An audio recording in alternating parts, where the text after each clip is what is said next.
brincar do recreio. Glória a Deus. Mais uma vez, a paz seja convosco. Amém. Estamos começando não, estamos dando continuidade à quinta bem-aventurança, que não é o versículo 5, mas é a quinta bem-aventurança. Nosso breve resumo. Confesso a vocês que está ficando difícil a coisa. A coisa ficando complexa. Está ficando difícil. Está ficando ardido. Está ficando ardido. Conversava ontem com a Carol, ela falava para mim assim, eu fico assistindo as coisas e vendo, eu falo assim, como é que eu vou? Eu acho que eu não sou salvo não. Eu acho que eu não vou subir não, porque a coisa é complexa. Conforme a gente vai estudando a palavra, a gente vê que o nosso coração, que a luz vem, né? E mostra o nosso coração o que ele é, as coisas que ele acredita. Eu também morrer, porque eu também morrer. Pastor, eu acho difícil ser cristão no dia a dia. É difícil, porque toda hora tu esquece até que tu é cristão. Quando a fé tá aí, ó. Aí eu digo, ué, uma hora você cai na real e fala, gente, como é que Mas esse cair na real é o cristianismo. O que não cai na real é o que não é cristão. Está no caminho, tá certo. Aí tem algumas situações, né, irmã? Que não, assim, no dia a dia, tudo normal. Aí você começa a pensar, né? Mas esse é o discernimento do Senhor. Glória a Deus. Fazendo aqui nosso breve resumo,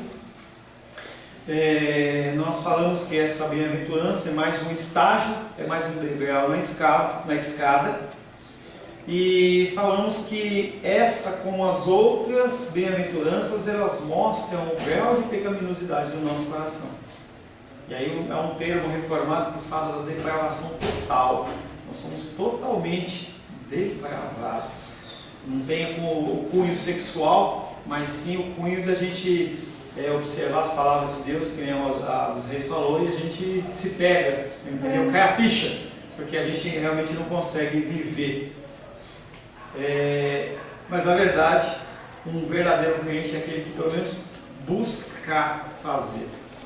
Não vive na plenitude, porque o padrão de plenitude chama-se JC, ou Jesus Cristo, e esse padrão você não vai alcançar. Você pode ter tempo no monte, você pode se trancar numa caverna, e você vai continuar não alcançando o padrão de Jesus Cristo. Conforme nós já falamos, essa bem-aventurança é uma bem-aventurança que ela é ligada a outras, não é algo que é falado de uma forma aleatória. Jesus Cristo ele não falou a quinta bem-aventurança no quinto lugar porque deu na telha dele, mas é porque tem toda uma sequência de ensino e de conhecimento. Essa bem-aventurança em especial ela é ligada especialmente com a última que nós estudamos, que é bem-aventurado aqueles que têm fome e sede de justiça, porque eles serão fartos. Quando você entende o que é ser uma pessoa que tem fome e sede de justiça, naturalmente você olha para as pessoas que estão à sua volta com uma ótica diferente. Não um olho julgador, mas um olho de misericórdia. Falava com alguém essa semana. Quem foi? Eu sei que a pessoa começou a contar para mim e que a vontade dela era dar um murro na cara da irmã, que não sei o quê. Aí eu estava dando aula na quinta e sexta lá, o rapaz lá falou assim, porque eu tenho vontade disso, daquilo, né? E eu falei, eu tirei o som, esqueci de tirar o som do outro programa. E eu falei assim, onde está o amor nessa sua ação? Aonde está a mansidão? Aí ele ficou envergonhado. Mas como ele falou perante a classe de maneira aberta, eu também respondi a ele de maneira aberta. Fui envergonhado, ficou tão sem graça. Mas na verdade a gente tem que estar sempre confrontando nossas ações. O homem deveria ser misericordioso por essência, porque ele foi feito à imagem e semelhança de Deus. Pastor, deixa eu falar uma perguntinha. Ai, querido, estava com saudade, poxa. E no primeiro período você não falou nada, agora você não falou nada, até que fim, né? É uma perguntinha de criança mesmo, porque assim, Jesus... Essas que são as boas. Jesus, ele veio como homem. Mas será que na cabeça dele, de homem, como é que ficou isso? Isso aqui eu me peguei nessa encruzilhada. Ele lembrava de tudo que ele já tinha vivido lá? Ou ele nasceu novo aqui? Querida, Boa pergunta, a Bíblia não nos esclarece em relação a isso, porque a palavra de Deus diz que ele se despojou de toda a sua deidade, da sua divindade, e se tornou homem. Nós não podemos esquecer que Deus, Jesus Cristo, ele era 100% Deus e 100% homem. Agora, o grau em que ele tinha entendimento ou conhecimento, eu não sei se ele foi acrescentado, ou ele foi, no relacionamento com Deus, foi se revelando, digamos assim, para ele. Mas em momentos, por exemplo, no Monte do Getsemane, quando ele está fazendo oração a Deus, seja feita a tua vontade, não a minha, se possível passa o cálice, com certeza ele sabia o que ia acontecer. Por quê? Senão ele não estava fazendo aquela oração. Então, em indicativos como esse, eu entendo que o Senhor talvez ele tenha se revelado, não de uma maneira que ele se revela a mim e a você, mas que com o crescimento dele, ele foi tendo mais entendimento. E aí eu não sei como fica essa condição dele como Deus, sabendo da eternidade, se ele tinha conhecimento ou não, através das palavras que ele falava, era muito embasado como se ele conhecesse mesmo. Então eu não sei te responder. Eu creio que foi, não é bíblico, não está escrito, mas eu creio que como ele nasceu, ele chorou, ele não era cabeção, ele tinha fome, deve ter fazer um cocô lá dele lá, queria que a mãe limpasse, e aí conforme ele foi crescendo, ele foi entendendo melhor, ele tinha contato com a palavra de Deus, e ali ele tinha uma revelação muito mais aberta que a nossa, porque a mente dele era muito mais capaz que a nossa. Entendo que seja uma coisa desse tipo, mas eu não posso te afirmar que é. Porque para ele não esquecer nenhum detalhe, para ele ensinar e ser manso daquele jeito que sempre foi, tinha que ter uma coisa mais, porque como é que eu pelejo o tempo todo para me lembrar de Deus o dia todo e não lembro? Tem hora que eu esqueço. Como é isso? Isso é uma situação um pouquinho diferente. O que acontece é que a gente dá importância, a gente se fixa nas coisas que são mais importantes para a gente no momento, como ser humano. Então a gente acaba priorizando muitas outras coisas em detrimento de Deus. Se a gente tivesse uma vida muito mais voltada a Deus, é claro que a gente não ia ter o entendimento e a seguimento de Jesus, mas a gente ia estar muito mais na frente. Sim. Se a gente, por exemplo, a gente orasse mais, quando a gente começa a olhar os homens da história, não estou nem falando da Bíblia, se você for pegar grandes evangelistas, grandes pastores de hoje para trás, você via que essas pessoas elas investiam em oração 4, 5, 6 horas. Sim. Ah, pastor, ele vivia do ministério dele. Não, ele tinha trabalho, família ali não era família de 1, 2, tinha família de 6, 7, 8, e ele era uma pessoa que vivia sendo um homem bíblico ou uma mulher bíblica, cuidava da sua família, mas a prioridade era Deus. Então hoje a gente tem uma série de coisas que nos atrapalham.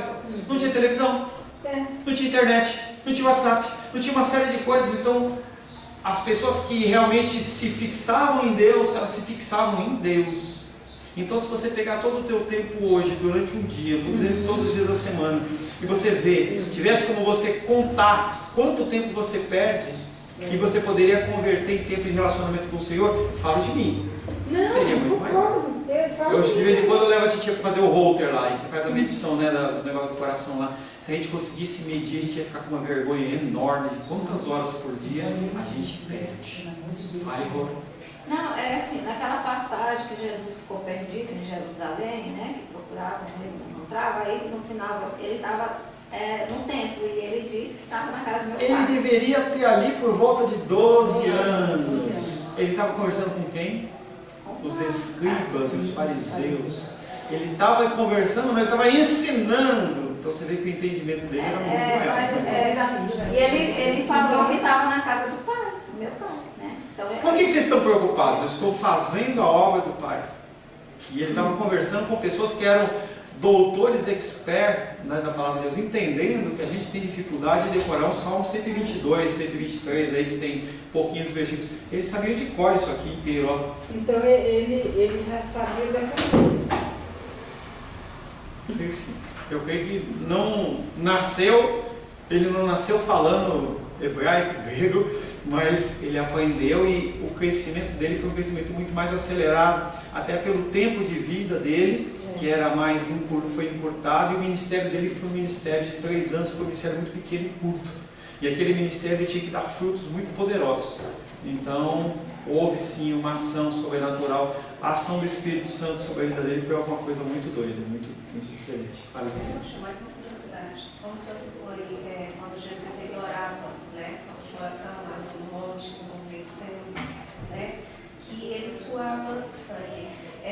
Pastor, eu posso colocar isso como um sentimento, uma sensação de medo, alguma coisa por ele já ouvir mais ou menos assim o que iria acontecer?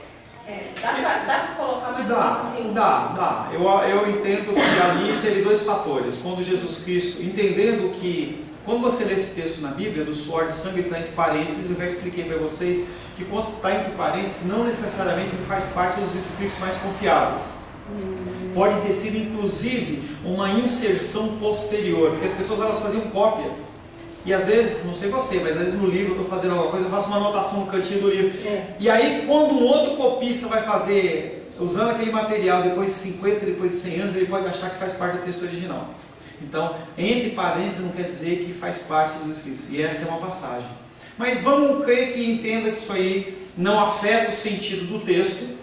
Ele está realmente falando ali sobre uma dificuldade em que Jesus está se expondo ao Pai perante uma dificuldade grande que vai acontecer. O suor de sangue, biologicamente, é possível. Se você entrar num estado de angústia, ansiedade, extremo, seus capilares eles dilatam e você sua sangue. Tá? Ali eu creio que pode ter dois fatores. Ele, como homem, ele sabia o que ia acontecer. Gente, imagina ele saber que ia passar por tudo aquilo. Então eu creio que sim, ele estava em angústia. E até se usa um termo que Jesus Cristo naquele momento ele estava passando por uma depressão momentânea daquilo ali, um sentimento em que a pessoa entra numa angústia. Mas eu creio que o peso maior são três. Primeiro, a angústia em relação ao que ia passar. Segundo, o peso dos meus pecados e seus pecados estavam sobre seus ombros. Alguém que nunca tinha pecado. Uma coisa que é um peso. Às vezes a gente sente esse peso espiritual. Imagina o peso de toda a humanidade salva sobre os ombros de Jesus. E o terceiro, que talvez seja o mais importante. O Pai, naquele momento em que ele ia ser crucificado, ele não poderia ter relacionamento com o Filho, porque ele estava manculado sobre o pecado. E Deus, ele não tem como se relacionar com alguém em pecado. E Jesus Cristo fala: Pai, por que me abandonaste? Naquele momento é como se Deus virasse o rosto e não tivesse comunhão com Deus. A gente chora quando um ente querido nosso falece, não é? E a gente tem 40 anos de relacionamento, 50, e ele que tinha eternidade com o Pai. Imagina o peso disso. Então eu reputo por três fatores possíveis, ou os três, ou dois, ou misturado tudo ali naquele sentido. Foi bem forte. Tá? Vamos continuar o nosso resumo, para a gente ver se a gente consegue avançar um pouquinho mais, mas não tem problema. Eu gosto quando vocês façam pergunta, porque aqui é o lugar disso, você realmente tirar a sua dúvida. Nós falamos que o homem deveria ser misericordioso. E essas bem-aventuranças, elas aparecem como verdadeiros testes para a gente saber como está o nosso cristianismo. Nós precisamos desse tipo de coisa. Quando nós estudamos dentro da nossa escola secular, você tem provas. Eu acompanho a minha filha Luísa, de tempo em tempo tem uma prova de avaliação para ver como que você está. E essa avaliação no sentido cristão é a palavra de Deus e o Espírito Santo nos constrangendo em relação ao que nós estamos vivendo ou não. Esses testes fazem nos lembrar de determinadas verdades, os quais são centrais e primárias no tocante à posição cristã. A primeira, o Evangelho cristão põe toda a sua ênfase sobre a questão do ser e não sobre a questão do fazer. E aí nós já falamos sobre isso, que o foco principal é motivação. Por que você faz o que você faz? E aí quando você começa a pensar desse jeito, você anda bem numa linha tênue entre a liberdade e a libertinagem, porque tanto você pode estar fazendo uma coisa que fora dos padrões normais e é para a glória de Deus, como você também pode fazer uma coisa que não é para a glória de Deus, é para que você satisfaça algum desejo do seu coração. E ontem eu conversava com a Diene a respeito, por exemplo, de tatuagem. Quando você vê o conceito de tatuagem, há textos bíblicos que falam sobre marcação do corpo e tudo mais. Mas eu pergunto para você, e eu comecei esse tipo de diálogo com ela, que é uma matéria que chama ética cristã. Qual a diferença de uma tatuagem para uma mulher que faz uma cirurgia plástica para tirar a papa aqui do olho, ou diminuir a papada aqui? O que eu quero dizer para você não é que tatuagem é bíblica ou não é bíblica, pode fazer ou não pode fazer. Eu estou dizendo para você que a gente tem que ter uma análise além das aparências. Uma pessoa que faz uma tatuagem no corpo, ela faz por que motivo? Mostrar. Alguns fazem para chamar atenção porque estão com dificuldade de aceitação. Então, quando você olhar fatores, eu estou falando de tatuagem que é uma coisa mais aberta, elementos da palavra de Deus, elas têm que ser analisados segundo a ótica do Espírito Santo. Nós estamos tratando de João nos domingos à noite, e os fariseus, eles estão batendo de frente com Jesus Cristo, porque no sábado, Jesus Cristo está curando. E eles estão fazendo uma análise da lei nua e crua, sem ação do Espírito Santo. Tanto que Jesus Cristo cura no sábado exatamente para tentar ver se esses homens se entendem que o sábado, ou o dia do descanso, ele é um dia importante, como o dia de hoje, é um dia que é separado para Deus, mas que há fatores que podem fazer com que você não venha à casa do Senhor, que é por causa, por exemplo, da misericórdia. E aí Jesus Cristo, em certa passagem, ele olha para aqueles homens e fala: vocês estão falando que eu não posso curar esse servo e essa serva no dia do sábado, mas se o teu jumento cair numa vala, você vai tirar ele. Então, o cristianismo ele é muito mais que um conjunto de regras que tem que ser seguidas literalmente, mas é muito mais coisas que você tem que analisar segundo a ótica do Espírito Santo com muito cuidado, para você não cair nem num formalismo e nem numa libertinagem. Pastor, como que eu vou resolver isso? Intimidade com Deus, discernimento com o Espírito Santo, leitura da palavra, oração e consagração. Você cada vez mais tem menos chances de errar. Você se afasta de elementos como esse, devocionais, oração, leitura da palavra, tem uma vida fria, morna, como por exemplo dizia lá na igreja de Laodiceia, a tendência de você agir errado é muito maior. Continuando. Nós somos crentes e as nossas ações são resultantes deste fato. Tudo que você acha é porque você é crente e não você faz coisas para ser salvo. Tudo que você faz, que nem você estava falando lá, em algum momento, se não sei nessa aula ou na outra, em que você está no dia a dia, que é difícil, você está no dia a dia e de uma hora para outra, plim, cai a ficha. Essa caída da ficha é porque você é cristão. Uma pessoa que não é cristã, ela não consegue atentar para as coisas do Senhor, primeiramente porque ela não conhece e também porque ela não tem o Espírito Santo que nos constrange.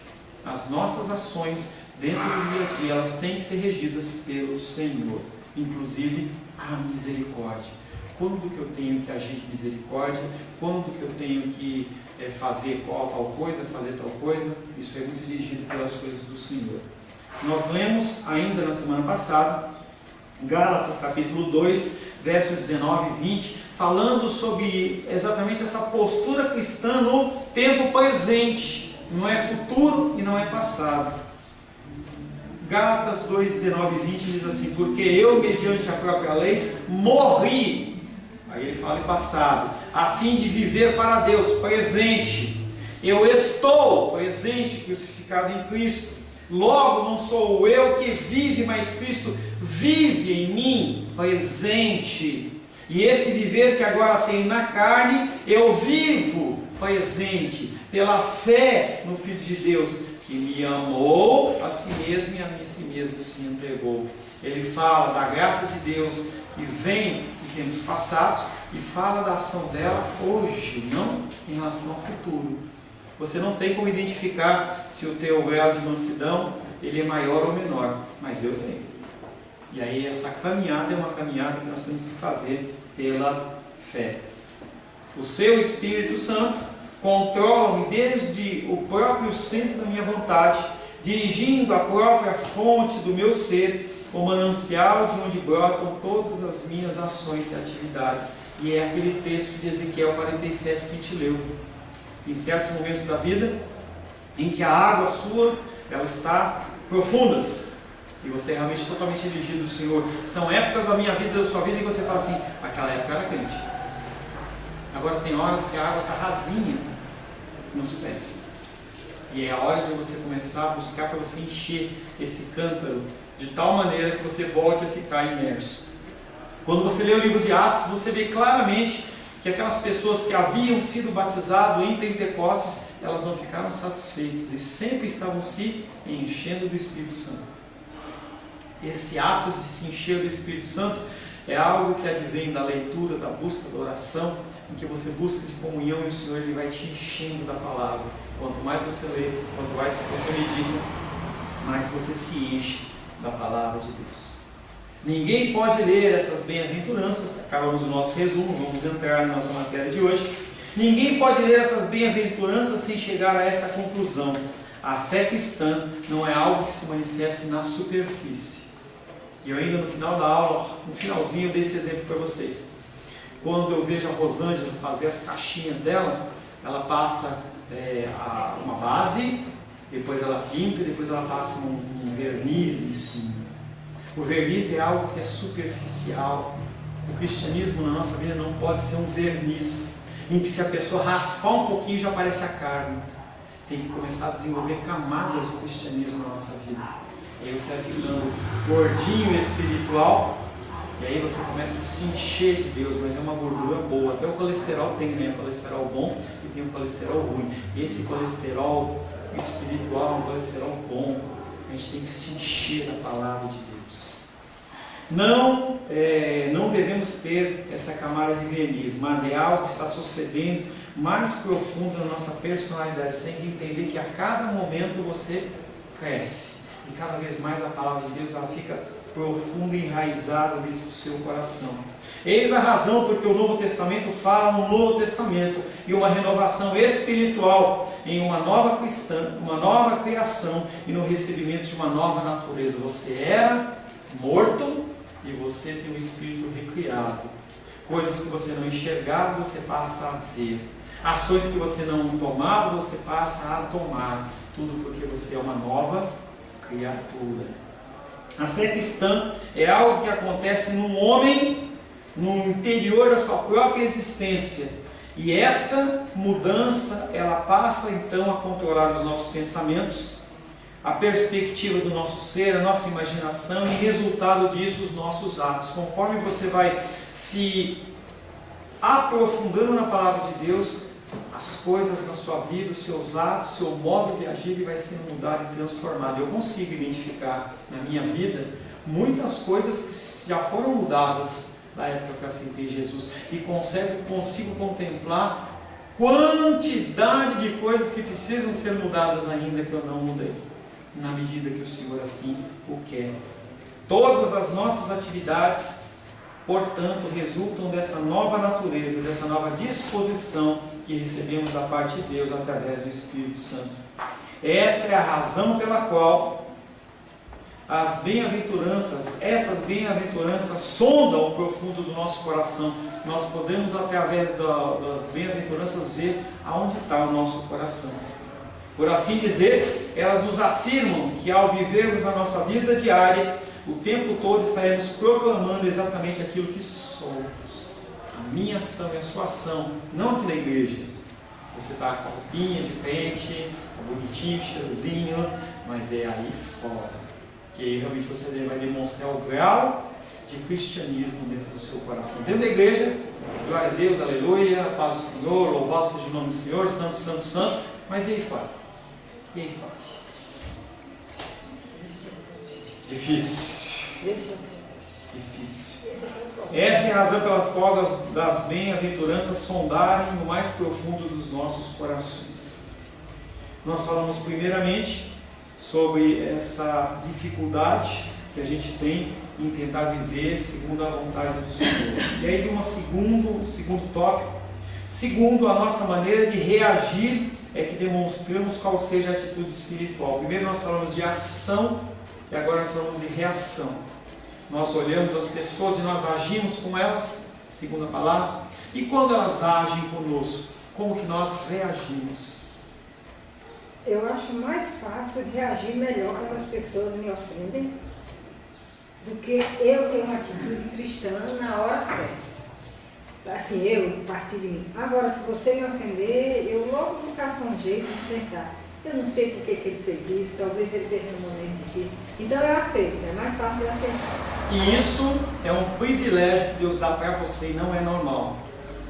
Pois é.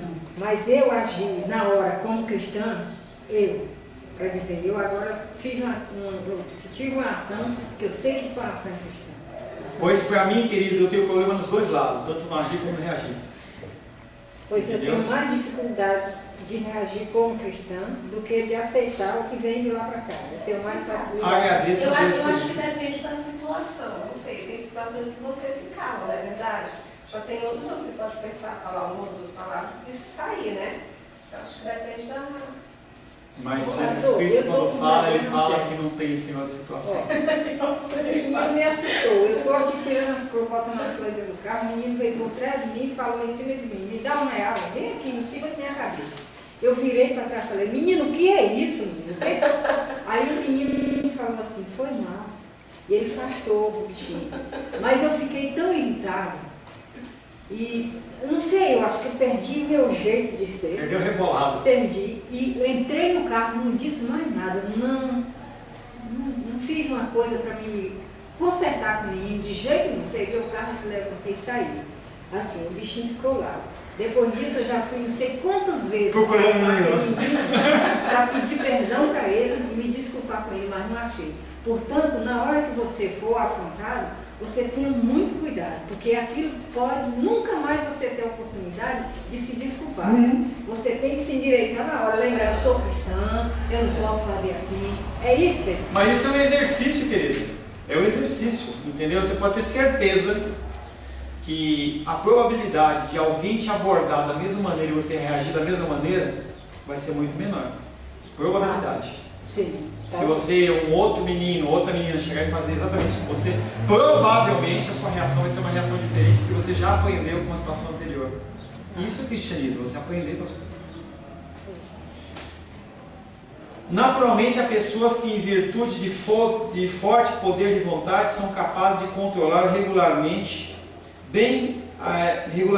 a maior parte dos seus atos. As pessoas, naturalmente, tem pessoas que são mais tranquilas, entendeu? No entanto, em todos esses outros particulares, elas não cessam de proclamar o que realmente são, que é aquilo que exatamente você falou. Dentro da reação você tem uma possibilidade melhor de reagir direito, mas na ação não. E aí uma coisa, o foco, o holofote vai para cima disso, não no sentido de Deus estar te acusando, e sim te mostrando que você tem que trabalhar essa área. Todos nós vivemos proclamando se somos mesmo ou não humildes de espírito, se somos ou mesmo pessoas que lamentamos chorando, ou se nós somos mansos, ou se nós temos fome de justiça ou não, através dos nossos atos. Nossa vida inteira serve de expressão daquilo que realmente nós acreditamos. Aí a Carolzinha falou ontem lá, ela, o Fabiano e a sua mamãe, ela falou assim: pastor, eu acho que na verdade a gente não acredita na Bíblia mesmo. Na verdade a gente ama a Deus e coisa nenhuma. Eu falei: pois é isso mesmo. A gente não acredita. A gente não acredita na palavra de Deus. Porque a gente não vive. Viver é difícil, a gente... Mas se acreditar, você está vivendo. Não, mas se a gente realmente... Eu estou falando de mim. Se realmente eu acreditasse que a Bíblia ela é a palavra de Deus, de verdade, eu tinha tanta coisa que eu tinha que mudar. Porque, por exemplo, quando você é criança e você mete o dedo na tomada e você toma um choque, nunca mais você põe o dedo na tomada. Porque você aprendeu que aquilo dói. E às vezes a gente lê as histórias da Bíblia, ou os ensinamentos da Bíblia, a gente não dá tanta importância. A gente não é bem assim não. Quando o povo da igreja primitiva teve acesso ao cristianismo, eles achavam que Jesus Cristo ia voltar rapidinho. E eles começaram a vender os seus bens, começaram a ajudar, mas alguns falavam assim: está falando que vai voltar, não voltou até agora, não volta não. E essa conversa continua até hoje. Se você chega para um jovem e fala de Deus, pensa: não, está muito novo, quando eu tiver maturidade, eu aprendo com isso. As pessoas, elas não acreditam muito não. A gente vem para a casa do Senhor, a gente tenta aprender, mas a gente difícil de colocar em prática. Na verdade é porque a gente não acredita muito. Não foi convencido. Se a gente tivesse convencido, a gente fazia. E aí, pegando esse exemplo da tomada aí, quem já tomou choque de tomada? Já tomou? Você põe o dedo lá, Zé? De novo? Não, porque você aprendeu. As verdades bíblicas parecem que elas são mais difíceis, porque elas lutam nossa carne, nossa vontade. Nossa carne quer fazer o que não dá para fazer e o que não pode fazer. Pastor, quando o senhor coloca assim, na verdade, gente, não acredita, né? Eu não sei, eu já penso diferente. Porque se a gente vive num mundo pecaminoso, né, que a gente não conhece a palavra, não tem ninguém para nos orientar, mas a partir do momento que chega alguém, né, que pega, então o Espírito Santo ele convence a gente de um pecado, acontece um arrependimento. Então, claro que a gente acredita num Cristo sim, numa salvação sim, numa nova vida sim. Agora, claro que a gente está ali o quê? Para colocar isso em prática. Claro que a gente vai colocar 100%, porque a gente vem de uma queda, vem lá de Adão, vem de Eva. Então a gente tem esse pecado dentro da gente. Agora, andar como Cristo, isso eu não acredito que alguém vai andar como Cristo. Mas eu não estou falando isso, eu estou falando para você que a partir do momento em que você é convencido de um pecado, você se arrepende. Por que você volta a cometer o mesmo pecado? Porque eu faço isso. Eu sei que é pecado mentir. Eu me arrependo, peço perdão ao Senhor e daqui a pouco eu minto de novo. Pastor, isso é Eu sei, pastor, mas eu não acredito que sem você vai fazer novamente os mesmos pecados que você fazia. Tem gente que faz. Tem gente que faz. Vou dar um exemplo bobo, entendeu? Não é o objetivo disso, mas por que a gente retém dízimo e ofertas? A gente já aprendeu que a gente depende do Senhor. E quando vem uma dificuldade, a gente retém. Eu tenho pessoas que às vezes vêm falar para mim, eu não vou entregar o dízimo hoje porque eu tive que fazer a festa com a minha filha e eu gastei o dinheiro no dízimo.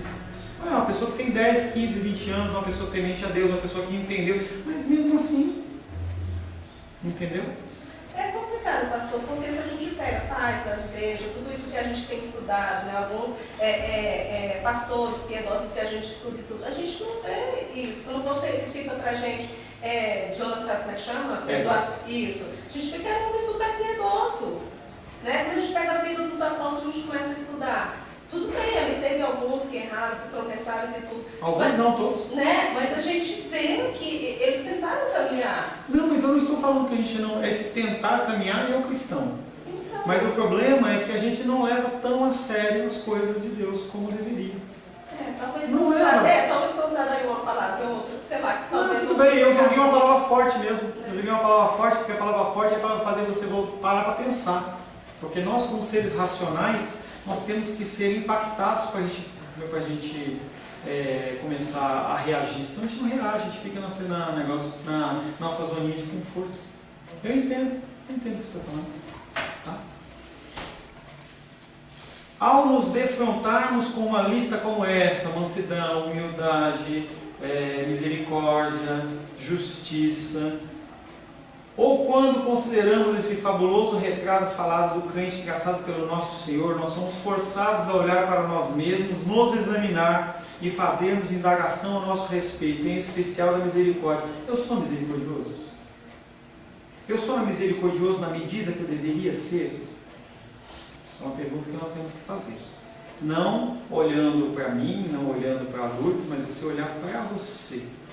Você, na medida que o Senhor ele derrama da graça dele, na medida que ele se revela para você, você tem, como na parábola dos talentos, você tem recebido um talento e conseguido ganhar um, ou você pega e enterra esse talento?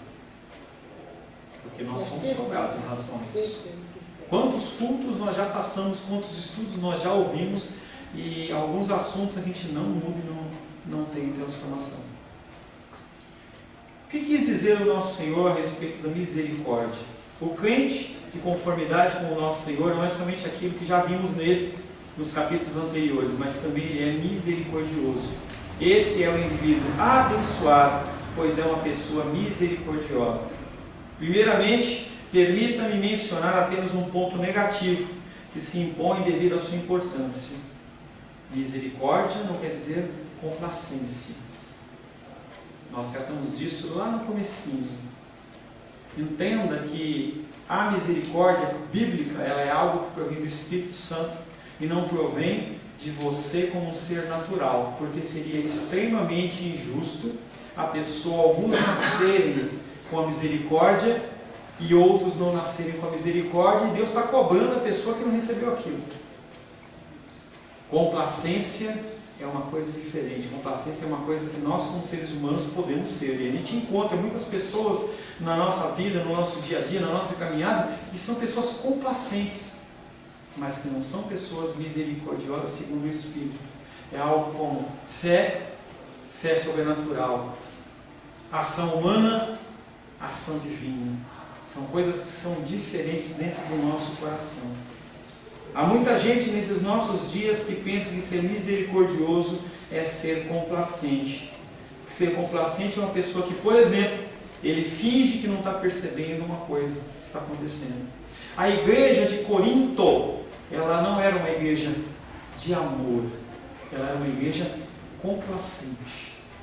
Em que, por exemplo, dentro da igreja de Corinto, em que o apóstolo Paulo chama a atenção deles, eles tinham no meio daquele grupo de pessoas um menino, um homem, que ele tinha relações sexuais com a sua madrasta. Está lá no Coríntios.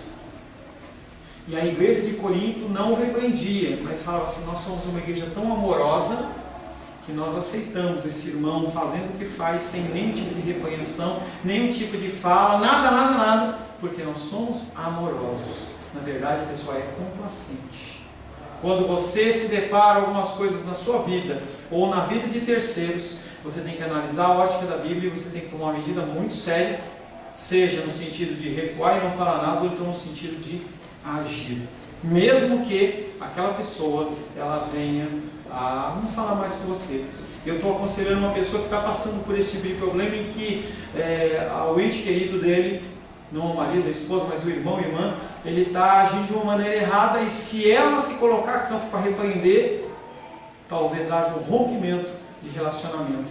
Mas aí você é complacente com a pessoa, ou você é misericordioso, chamando a atenção dela e tentando corrigir para que ela possa se consertar com o Senhor. Às vezes nós somos complacentes, simplesmente pelo fato de não querermos confusão. Olha a motivação aí. Essa motivação tem que ser uma motivação que tem que ser muito bem medida. Só para a gente finalizar, o indivíduo misericordioso, conforme muitos pensam, seria aquele que sorri diante da transgressão e desobediência. Seria aquele que diz que importa, vamos adiante, mas na verdade essa é uma pessoa que ela é complacente. Tal pessoa seria um moleirão, um desligado da realidade que todos são capazes de dobrar facilmente, e para quem não importam se as leis estão sendo desobedecidas ou não. Essa pessoa, ela não é uma pessoa misericordiosa, mas ela é uma pessoa complacente. E nós vamos estar retomando esse assunto da complacência e da misericórdia na semana que vem. Senhor, em nome de Jesus, agradecemos ao Senhor porque podemos avançar um pouco mais dentro desse estudo da misericórdia. Que o Senhor possa, Pai, nos instruir a sermos misericordiosos conforme a Tua vontade, a Tua palavra e o Teu querer, em nome de Jesus. Glórias a Deus.